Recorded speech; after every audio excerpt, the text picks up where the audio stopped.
Welcome to Samba Samba. Enjoy the video.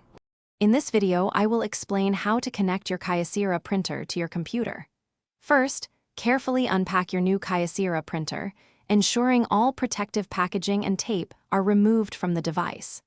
Next, connect the power cable securely to the printer and then plug it into a working electrical outlet. For a direct connection, use a standard USB cable, plugging one end into the printer's USB port and the other into an open USB port on your computer. This establishes the initial physical link. Once your printer is physically connected, the next crucial step is installing the necessary drivers. If your Kyocera printer came with an installation CD, insert it into your computer's optical drive and run the setup program. Alternatively, visit the official Kyocera support website, navigate to the drivers section, and download the correct driver package for your specific printer model and operating system.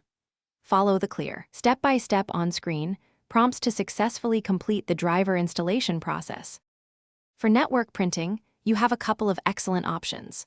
For a stable, wired connection, simply plug an Ethernet cable into the printer's network port and connect the other end to your router or network switch. If you prefer wireless, access the printer's control panel or use the Kyocera setup utility to connect to your Wi-Fi network.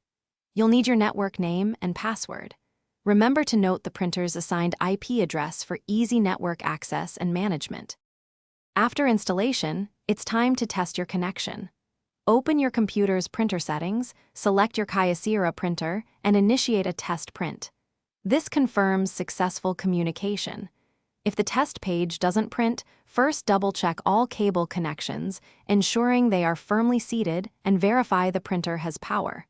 For persistent issues, refer to your Kyocera user manual for specific troubleshooting steps, or visit the official Kyocera support website for comprehensive assistance and frequently asked questions.